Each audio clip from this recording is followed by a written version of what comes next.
Hi everyone, welcome to another episode of Roughly Chinese. I'm your host Mimi, and today I am with a very special guest, Xiangyu from Taiwan, and we're going to be discussing some very important and juicy topics because we haven't yet had an episode that will break everything down, and I think Xiangyu is the perfect person to do that for us. So, welcome Xiangyu to the podcast, and if you'd like to briefly introduce yourself to our audience and let us know about your work and what you're passionate about. Well, first off, thank you very much, Mimi, for having me on your show. So, how do I introduce myself? My name is Zhong Xiangyu, and I am based in Taiwan. And for some reason, I found myself having a bit of a music career here. And for, I'd say, over half of my life, I've been following the current events of Taiwan and understanding the history and its relationship with the Chinese mainland and what it has to do with Sino-US relations and all of that. So my knowledge of the island comes from just living here, having a bit of a music career here, being like, I feel integrated with the society here while also having well over a decade of just research on it.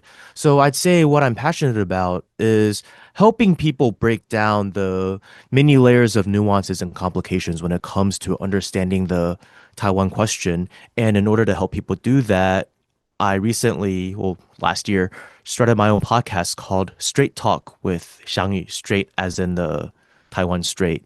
And I'm also in the process of writing a book about it's kind of like a 101 resource because good information on the Taiwan question is sadly quite lacking in the English language. So yeah, that's just some of the stuff I'm also working on an upcoming album, which is like I think I have 3 songs left. So yeah. Awesome. Wow. Yeah, everyone go check out Xiangyu's podcast. That's actually how I know about you because I've listened to it before. And like you said, I think there's really not that much good content or good explanation in English about the Taiwan question, which is why we're having you here today because I think our audience might have a lot of questions, right? So we kind of start our podcast by getting into the recent or current events that are happening. And so recently, or in late July, and then again the past weekend, there was what Taiwan locally calls their Great Recall. Can you explain to our audience what that is and what exactly happened? Well, I think to really fully understand why the Great Recall happened, we're gonna need to go a little bit back further and not only talk about the election results of 2024, but also introduce the political parties as well as the social contradictions in history that gave rise to them. So what I'm basically saying is this will be quite a long-winded answer, so feel free to interrupt if I say anything that you feel needs to be clarified for your audience or if you have an idea you want to add. Is that cool? So I believe the audience that the party that most people in the audience are probably familiar with is the Kuomintang or the KMT. And today, I would say that they are a party that's for pragmatic relations with both Beijing and Washington. And I think it's really funny because Taiwan separatists like to frame them as proxies of the CPC, while many pro China Westerners talk about them as if the Chinese Civil War is still actively going on and that they are the number one enemy of the CPC. But neither of these views are true. Then the other major party is the Democratic Progressive Party or the DPP. That is the party that's currently incumbent. And the DPP rose out of the liberal opposition movement against the KMT back during the era of martial law. Now, today they're known as a separatist or so-called Taiwan independence leaning party. But if you can believe it, that wasn't always the case. Their original goal was to establish a liberal democracy here in Taiwan, in martial law, have freedom of press, freedom of speech, and all of that stuff. But by the 1990s, I feel like they almost unexpectedly got all of that pretty quickly. And so to differentiate themselves from the KMT, they began adopting Taiwan separatist rhetoric to take advantage of the social contradictions that existed within Taiwan society. So basically from 1949 or the mid 1940s until the late 1980s and I'd say early 1990s, Taiwan was under martial law and democracy beyond the city and county levels was suspended. So you had a so-called National Assembly that was meant to represent all of China, elected in 1948 on the mainland and relocated to Taiwan in 1949. But because democracy was suspended, this National Assembly remained unchanged until 1991, with the exception of new representatives elected to replace the ones that died. So you had a case, deliberate or not, where Taiwan was governed from the 1940s until 1991, mostly by elites from the Chinese mainland who were very out of touch with the people on Taiwan. Because keep in mind, Taiwan became a Japanese colony in 1895 and was only returned to China in 1945. So that's 50 years of separation. And then between 45 and 49, you also had, the 228 incident and the civil war was going on the mainland. So the new central government did not really have time to reintegrate Taiwan into the rest of this country. And then shortly afterwards, China was split again because of the Chinese Civil War. And it so happened that the modern Chinese identity was developed on the mainland during, I'd say, the early 20th century. Because back during the feudal era of China, people mostly identified with, their families, their clans, their villages, instead of first and foremost with the country.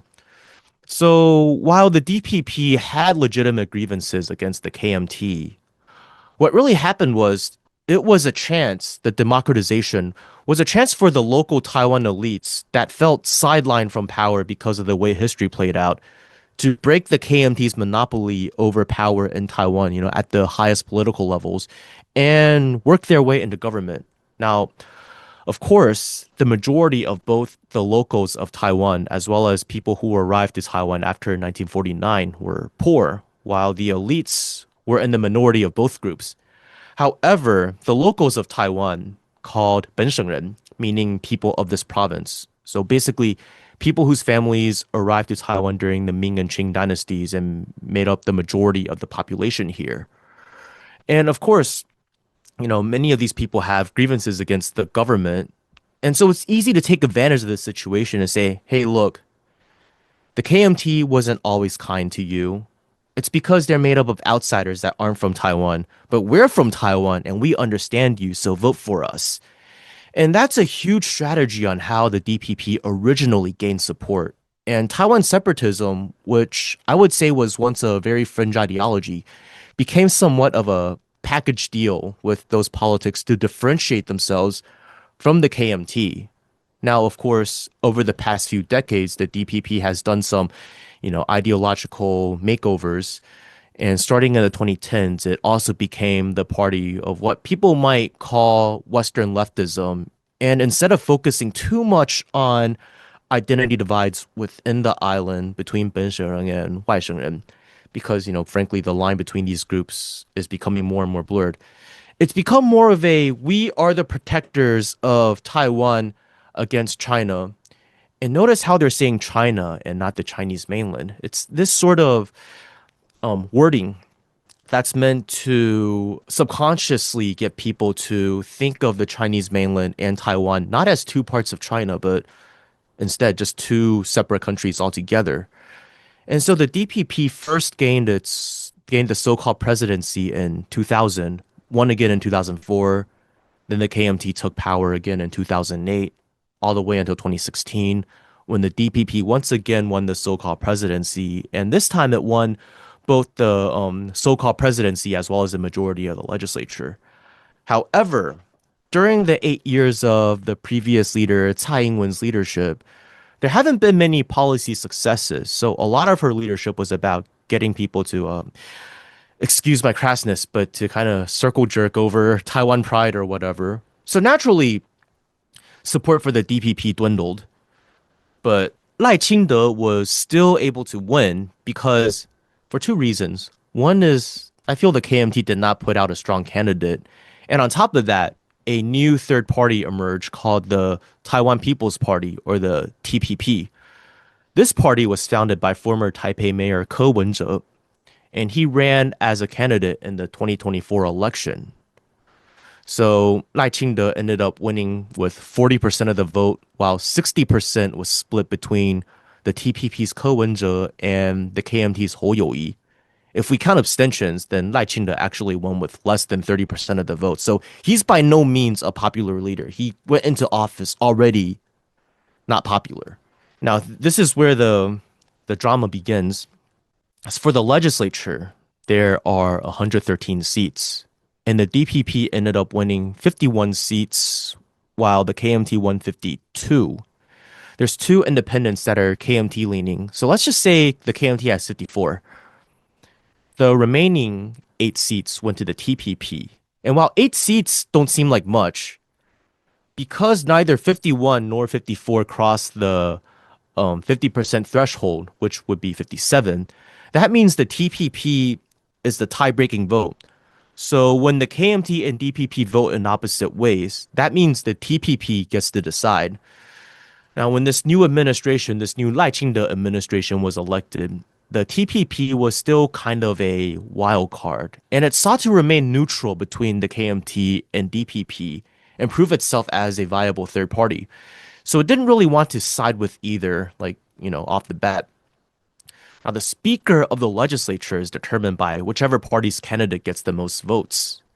So we can all assume all 51 of the DPP's legislators will vote for the DPP candidate for speaker, Ko Jieming, while all 54 KMT or KMT aligned legislators will vote for the KMT's candidate, Han Kuo-yu. In this situation, the TPP, if it ran its own candidate and voted for him or her, that would hand victory over to the KMT. So the only way the DPP would be able to win would be if the TPP voted for the DPP's nominee for the Speaker of the Legislature. Now, the TPP decided to run their own candidate symbolically to show that they are independent from either party, and this resulted in the KMT's candidate winning Speaker of the Legislature. So when this happened, the DPP basically just considered the TPP to be a bunch of anti-democratic traitors, and they mobilized a protest. And this is the beginning of what we call the Qingniao movement, or the bluebird. Now, you might wonder why it's called blue, but Qing, the character Qing, in ancient Chinese can mean either blue or green, and in this case, it should be green, but in English, it's bluebird. And this began the process of pushing the TPP and the KMT closer to one another. And now the TPP has no good reason to be on good terms with the DPP. And with the TPP strategically aligned with the KMT against the DPP nowadays, we can say that the legislature is firmly under the control of the opposition, with the opposition meaning the KMT and TPP. Now, normally in a liberal democracy, when this happens, you kind of suck it up and do your best to work for a better election. And you work with the opposition and compromise with them to make sure that the government still runs, that society isn't, becoming more and more split. And by showing good faith and running stronger candidates in the next election, you might have a better chance at winning next time. But instead of doing this, the DPP under Lai Ching-te's leadership started plotting a mass recall to get rid of every single non-DPP legislator they could. And while they call it democratic, it's actually not, because in order to become a legislator, you have to get the majority of the vote. But to recall one, once you get enough signatures to launch the recall, you only need 25% of the legislator's district to vote in favor of the recall. And the votes in favor of the recall, as long as they're not outnumbered by votes against it, it'll pass. So it's basically an attempt at overturning the popular will with just 25% of the vote. Because let's face it, most people don't vote one way or another in a recall. So long story short, they launched a recall. And it's kind of like if Donald Trump decided to try and launch a mass recall against all Democrats in the House and Senate. Like if you recall like one or two individual government officials that you feel are not fulfilling their duties. That's one thing, but the recall is not meant to be a tool to just overturn the vote on such a mass scale. And if needless to say, such an effort can't be done without some sort of central coordination, but they kept on claiming that it was all grassroots. So I guess people got sick of these shenanigans and everyone voted against the recalls. And on July 26th, of the 24 legislators that were up for recall, guess how many actually got recalled? Well, I know you know the answer, but No, please tell us. Please tell the audience. absolutely zero. Goose egg. And there was also one TPP mayor, the mayor of Hsinchu, that was up for recall, but she was also not successfully recalled. So by the second time, I mean, at this point, it was like a huge slap in the face for the DPP. So August 23rd, it was everybody already knew the results that even the betting market was not active for the second round on August 23rd because nobody was going to bet that anyone was going to get recalled at that point. So, long story short, it was a failed attempt at a power grab by Lai Ching-te. And rather than him gaining more power, it actually put him in a worse position than ever before. Yeah. I mean, it seems like he's quite good at that, and thank you so much for like so thoroughly breaking down, the history of the parties and all the drama, because there does seem to be a lot of drama and there also seems to be a lot of very cunning strategy to undermine and to, like you said, gain power that constantly backfires. I think before the Great Recalls happened, we had a discussion where we knew it would be a failure.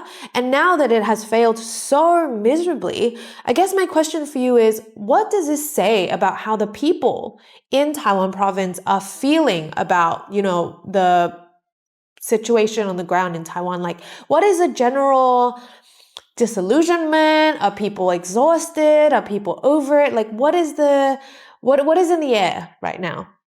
I'd say the people have been very fed up with the DPP for quite a long time now. I mean, we saw with the election results of 2024, winning with 40% is not a landslide by any means. I mean, people will argue about, George W. Bush not winning the popular vote or Donald Trump not winning the popular vote the first time, but it still got more than 40% of the popular vote. They were much closer to, 50%. And I think this can be attributed to a number of reasons. I mean, in addition to the DPP just not being popular due to failed promises and all of that, it was also the conduct of the Lai Ching-te administration.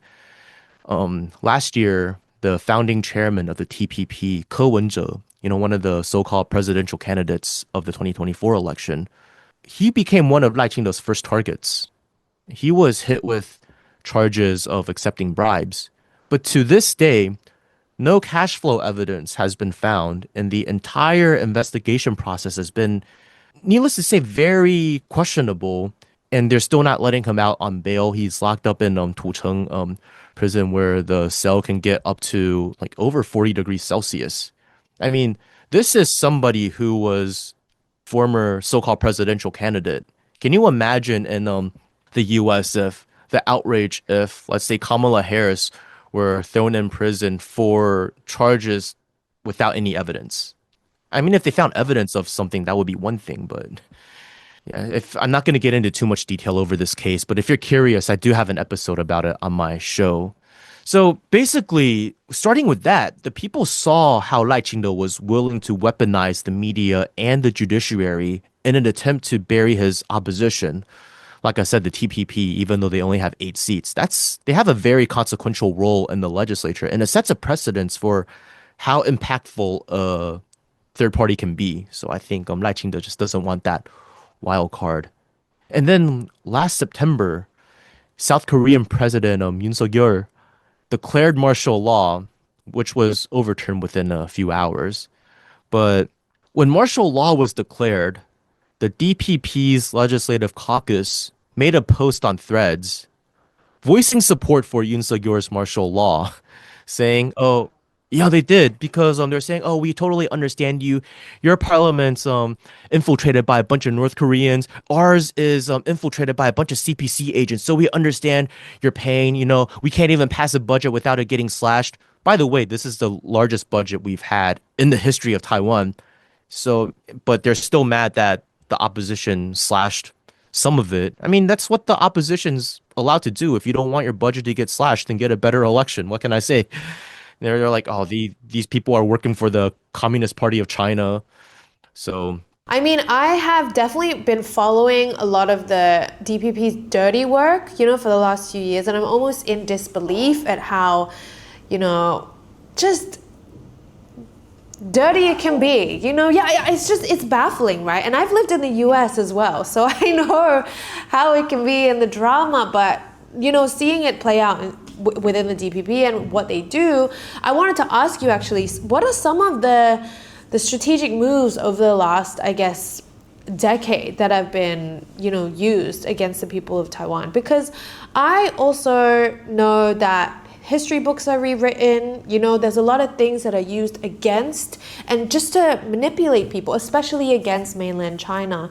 So I wanted to get an idea. I'm sure you have many examples of some more of the DPP's dirty moves because, of course, when audiences in the West hear about it, actually I think a lot of them, without knowing much, will adamantly support the DPP, not knowing so much of the very slimy context involved. So if you could share some of those strategies that you yourself have witnessed or experienced, and then how they have impacted people as well.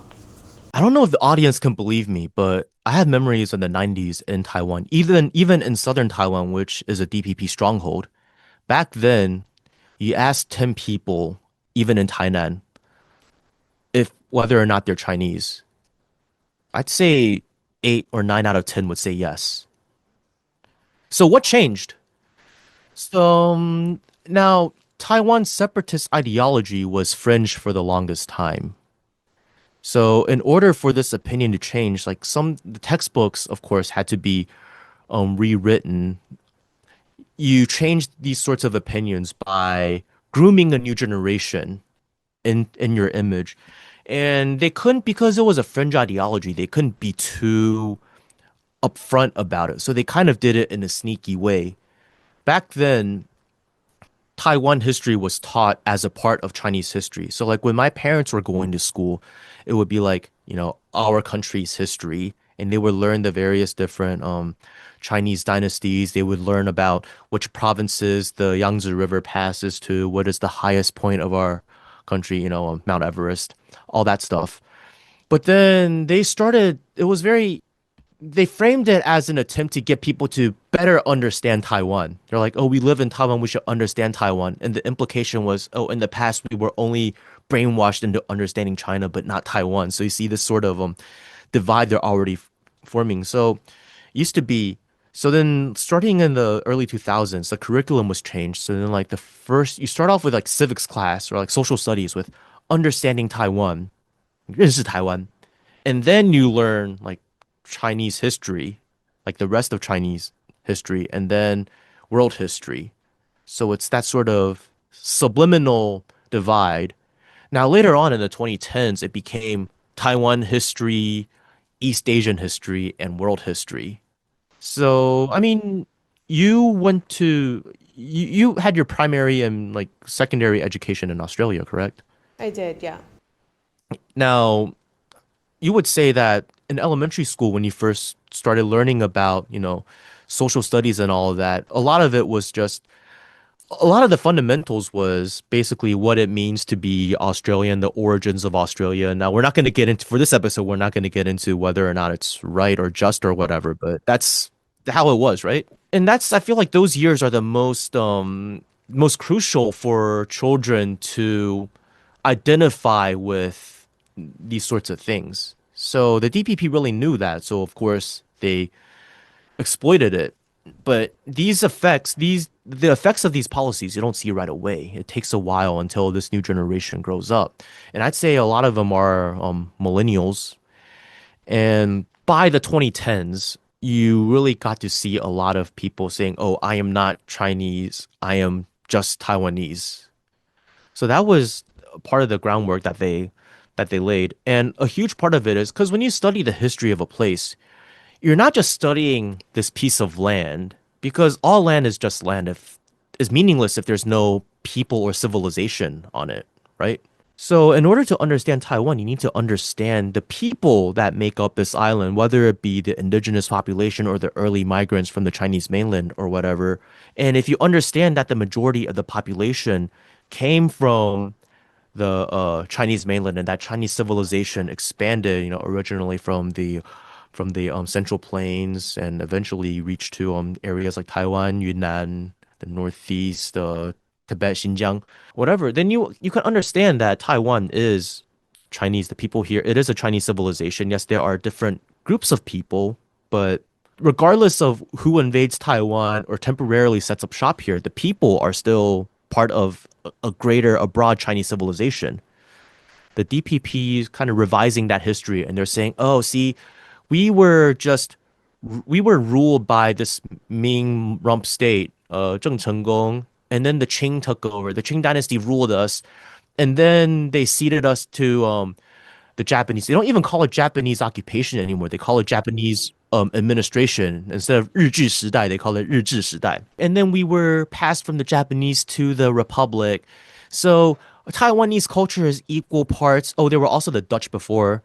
It's Dutch, Spanish, Chinese, Japanese, and indigenous, and it's equal parts all of these. And it's like, okay, how many people on the streets in Taiwan speak Dutch or Spanish? How many of them practice Dutch or Spanish culture?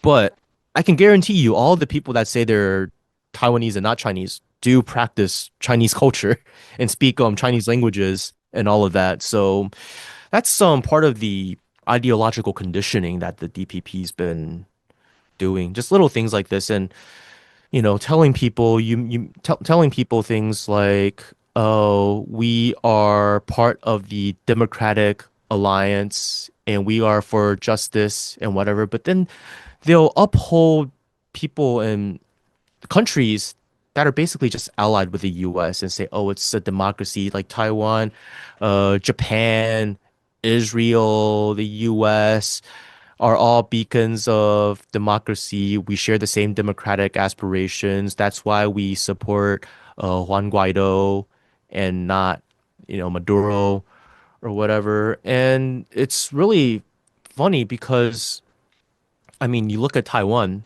we had a very undemocratic administration that was propped up by the US. Now, the DPP will criticize, they are the biggest haters of the KMT, but what they will never mention is the KMT could not have had such a long run in Taiwan had it not been for US support. They kind of divorce it. They're against Chiang Kai-shek, but they're not against the US.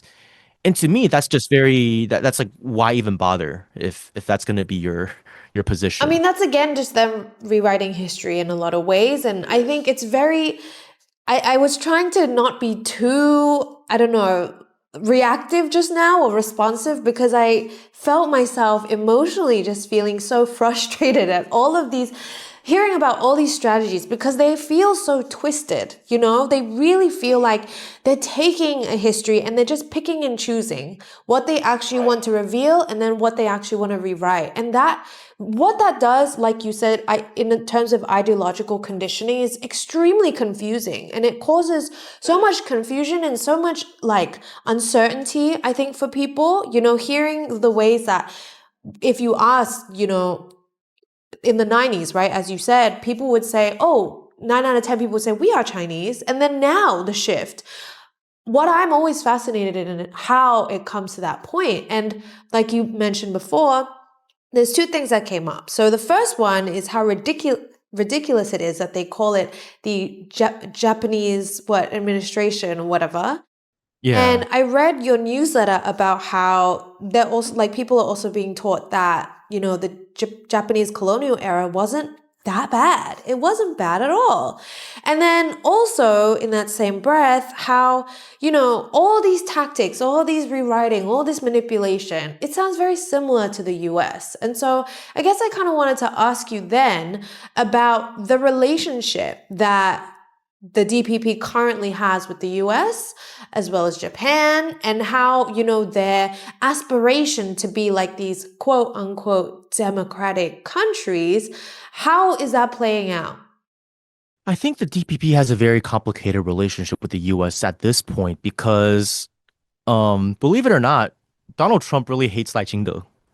Think about it this way. If we look at Taiwan's leadership as attack dogs for the US, right?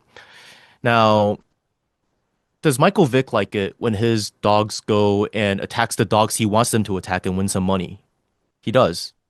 But does he like it when his dogs like run off their leash and start attacking random people without, his instruction? I think that's the US attitude towards Taiwan. And I mean, one thing is Donald Trump's administration it holds great importance on Sino-US relations. That's why he's been wanting to meet with President Xi Jinping for so long. And he understands that if Taiwan makes too many provocative statements, Beijing will justifiably understand it as something that's tacitly approved by the US. So it's like he's thinking, who do you think you are saying all of these things, doing all of these things, stirring up the pot without our instruction? You stir the pot when we want you to stir the pot. That's why the US and Donald Trump particularly likes Tsai Ing-wen more because Tsai Ing-wen knew how to walk this fine line. She was a bureaucrat for the KMT government up until the early 2000s. So she's not even like a longtime DPP. She just became DPP because it was opportune for her career advancement. She knew how to walk this fine line, maintain enough tension to fearmonger about the mainland, but not provoke so many military drills like Lai Ching-te's done so far in like less than a year. And she knew how to maintain positive relations with the US. But Lai Ching-te, he's just so single-minded and he's like tunnel vision. He wants what he wants. And right now the relationship is recently the director of the AIT, the American Institute in Taiwan, the de facto US embassy where there's definitely no CIA whatsoever. His name Gu Li Yan. I think his English name is Richard Green, or I know his last name is Green. I forgot it. His first name starts with an R. Usually the AIT works with the incumbent party, but recently, not only did he meet with the so-called defense minister, who's obviously DVP appointed by the Lai government, but he went ahead and met with multiple KMT legislators, as well as the chairman of the TPP. So what this is signaling is the US doesn't trust the DPP and doesn't trust that the DPP will win re-election in 2028. I mean, Lai Ching-te wanted to stop by, I think it was Paraguay and Guatemala. His original plan was to do a flyover in the US, but then Donald Trump personally stopped it because he's just like, I don't want you messing up my plans to meet with President Xi. You're like this bird that's like just crapping on my chessboard with China. That's that's his attitude. So Lai Ching-te was just like, okay, if I can't fly over in the US, I'm just not going to visit them at all. So I think if you asked me the same question a year earlier, I would say that the DPP is working hard to embed itself in the Western world order that is, I think the mainstream trend back then was the more progressive and liberal wing of it, and then wanted to present itself as like the party that upholds these universal human rights, liberal, open society values. But, there's contradictions between that side of US empire with the current administration in the US. So that's a wild card that the DPP doesn't really know how to reckon with effectively, especially not Lai Ching-te. So yeah, that was their relationship in regards to the US back then. But now it's like, I feel a lot of people are starting to think that the US is abandoning the DPP and abandoning Taiwan. So a lot of people are questioning the nature of our relationship over here, our administration's relationship with the US. And I think that's perfectly valid. The US has not proven itself to be a very trustworthy ally, as you saw in Ukraine. They're mobilizing the Ukrainian people, egging the Ukrainian administration to use their people as cannon fodder to drive a wedge against Russia. People see that over here and they're starting to question it. And the DPP's reaction is, you cannot spread that sort of rhetoric in Taiwan because it benefits the CPC. Well, if the truth, if the CPC says, smoking is bad for you, does that mean everybody should start smoking 2 packs a day? I mean, it feels like they're clutching at straws right now, right? And kind of like you said, it's like this.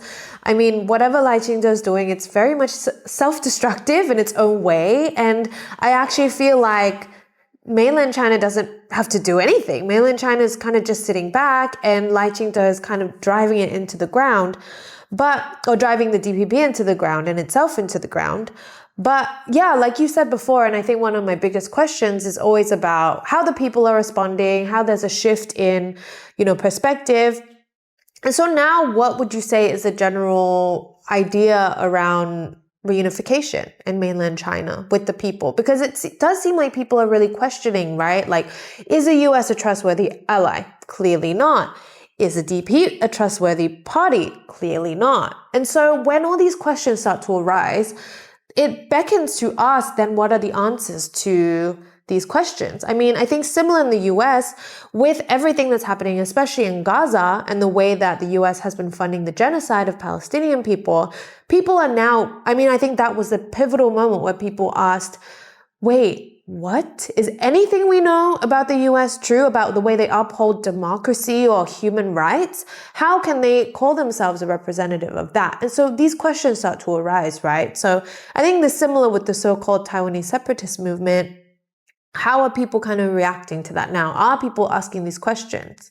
I would say the majority of people in Taiwan are not yet ready for reunification, but more and more people are seeing Taiwan separatism as a dead end.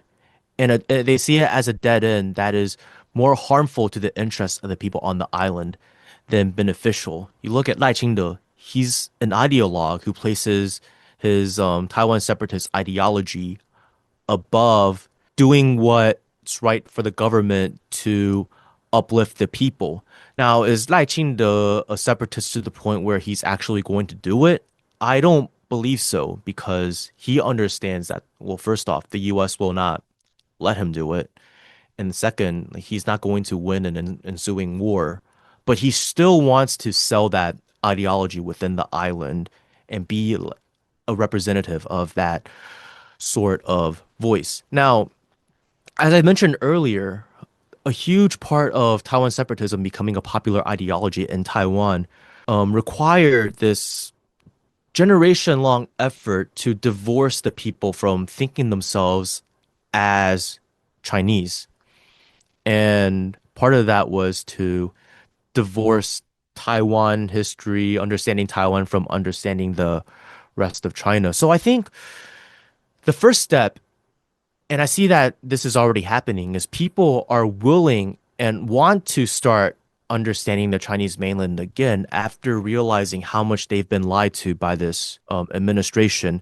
So you saw, Guan Zhang's, the streamer, the gym boss, his recent visit. Now, he used to be called, the Western media once called him the Joe Rogan of Taiwan. And he used to be very, very pro DPP. For a number of reasons, he felt that she did not live up to her promises and that her party just wasn't very honest. So he threw his support behind Ko Wen-je and the TPP during the last election. But when the DPP went after Ko Wen-je and threw him in jail on no evidence, basically, that's when it became very personal for him. He felt very betrayed. I think psychologically, today, if you always hated me and I do something that makes you mad, it's like whatever. You never liked me to begin with. But if today, I have you believe that we're very good friends, and then I do the same thing, that hurts a lot more. And you're going to be disgusted by me much more so than if you had already just hated me from the beginning, right?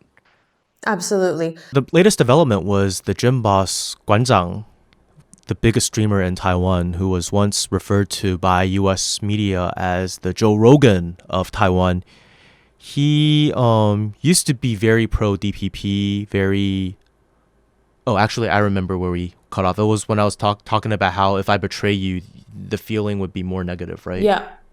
No, so if you already hated me before, and now, and I do something that makes you upset, it's kind of to be expected. But if you thought of me as a friend for a long time, and then all of a sudden you feel betrayed by me, the feeling of disgust Yeah. towards me would be a lot greater. Wouldn't you agree? Yeah, I totally agree. And I mean, that is a really great way to summarize, I guess, how the people are feeling right now, especially in Taiwan. And I think, I mean, let's like shift things a little bit, but I guess let's talk about the people in the West now. Because now that there is this shifting perspective and these like very heightened feelings of disillusionment and confusion on Taiwan Island, in the West, I think people are just as confused, but then I also think in the West that people like to still throw out their opinions about things that they might not know about all the time, right? Right. And so, what are some things that you kind of want to clear up to the West that they don't understand about Taiwan, the Taiwan question?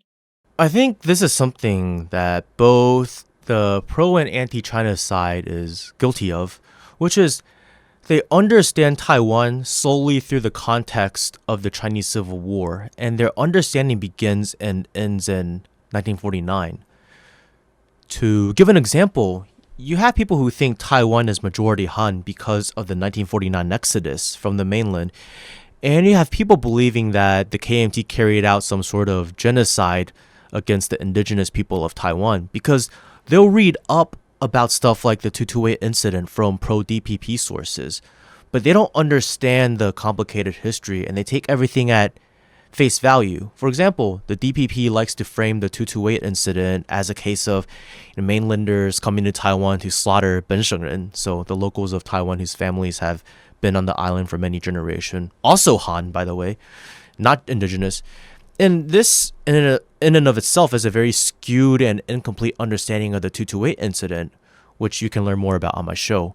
But oftentimes, for example, they'll translate Benshengren to native Taiwanese. So now you have people thinking the KMT slaughtered hundreds of thousands of indigenous, even though, one, that number is grossly inflated for political purposes, and two, all of the conflict zones during the 228 incident took place in urban centers that were majority Han, far away from indigenous communities. And you also have a case of, pro-China people coming across Taiwan separatists, and their instinct is to go, oh, you are so brainwashed by the KMT. Don't you know the KMT did this and that to the people of Taiwan? And they don't understand that Taiwan separatists are far more anti-KMT than any communist on the mainland today, because they don't understand the developments on Taiwan that have happened over the past century. They don't understand the class conflicts within Taiwan as well as the past conflicts and misunderstandings between different demographic groups in Taiwan. And they don't understand that Taiwan separatism emerged in response to the KMT and was used as a tool to advance the political goals of certain people on this island.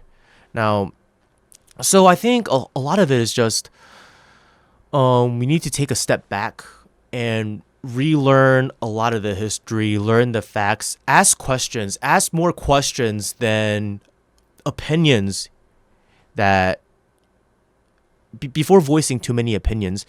And I understand that there is a lack of good information out there in the English language that adequately addresses the many layers of contradictions and nuances of our history and society, which is exactly the reason why I decided to create my show, Straight Talk with Xiangyu, and also why I am working on a book. And I think this stuff impacts the people over here locally because at the end of the day, the Taiwan question is a manifestation of Sino-American antagonisms, and a huge part of the propaganda war is generating consent among the people to support U.S. policy towards China, which includes the Taiwan question. And we can only fight lies with the truth, and we can only get to the truth if we are working in working with accurate information. So my request to the audience and Westerners listening to this is also, no matter your views, try not to, especially if you're pro reunification, try not to be so confrontational with the people of Taiwan, especially if you aren't well versed in the history, because you'll make the side of reunification look bad. You'll also come off as insensitive. You'll be objectively servicing that side of the argument more so than you are helping promote, peace across the Taiwan Strait. And I also see sometimes a lot of pro-reunification people talking down on the people of Taiwan as if everybody here is a traitor or something, and not just people trying to get on with their lives who were honestly, just caught up in a complicated situation that they really had no say over. And by doing that and treating the people of Taiwan as not Chinese or insufficiently Chinese or whatever, instead of just fellow Chinese compatriots who had a slightly different historical trajectory than the rest of the mainland, you are sowing more division across the strait. And that's just doing the work of the separatists, in my opinion. Yeah.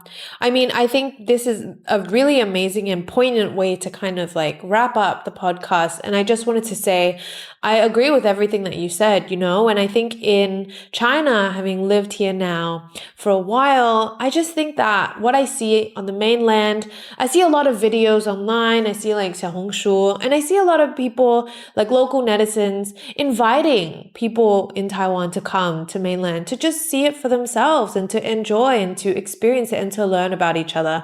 And I think that right now is one of the most important things, especially with all the ideological conditioning that has been happening, because we're in a pivotal moment where that conditioning is undoing itself. And so now I want to ask you the final question in this really incredible conversation. But and it's quite a personal one, but you have a mixed background, right? You are American, you're Taiwanese, Chinese, and you are now back in China, right? And that's so amazing. And you do such outstanding work both in Taiwan and on the mainland. And I just wanted to ask you, what is something that you hope to convey very strongly to your audiences, both abroad and at home? You kind of mentioned that a little bit before, but I'd love to hear you kind of wrap up this conversation with your, I guess, main goal in all of this and your hopes for the future. Well, I think my position on this is, having an understanding of America, part of my responsibility is to help the people in Taiwan understand U.S. foreign policy for what it is, understand that, the U.S. government right now is not even looking after and addressing the needs of the people of America. So how can you expect this government that's on the other side of the Pacific to help you? And at the same time, it's hey, to American audiences, many of you are questioning, your own government's policies abroad and domestically. So you kind of have to assume that people over here in Taiwan are doing the same, and try to meet people where they are, understand why people think the way they think. And I think with the recent developments, we can see that there is hope for peace across the Taiwan Strait, because a lot of this ideological conditioning and indoctrination that the U.S. and local separatist forces over here in Taiwan have worked so hard to build up is crumbling before our eyes. And we need to face this reality and work with it and know that, hey, the 大环境, the political environment is changing very rapidly, and we need to adapt. We can't approach these topics as if it's still 2016, 2008, or the year 2000. And I think there is cause for hope, at least in this part of the world. I can't say the same for everywhere else. And I think we need to just build more bridges and understand that when there are disagreements or when people don't see eye to eye, a lot of times it's not because these are bad people or anything like that. We're all products of our environments. And if you understand where people are coming from and the environment they grew up in, you can look at these things within yourself and let everybody grow together. I didn't word that the best, but I think you understand my overall sentiment. Totally. Thank you so much, Xiangyu. That was a really, really important, clarifying, and thorough conversation. And everybody, please go check out Xiangyu's work, podcast, upcoming book, videos, etc. And yeah, thank you so much for being a guest on our podcast today. And please join us again soon sometimes. Come over to the mainland and we can do another episode together. But thank you everyone so much for watching this episode of Roughly Chinese. Please like, comment, and subscribe and let us know what else you'd like us to talk about. Bye! Bye. Thanks for having me on.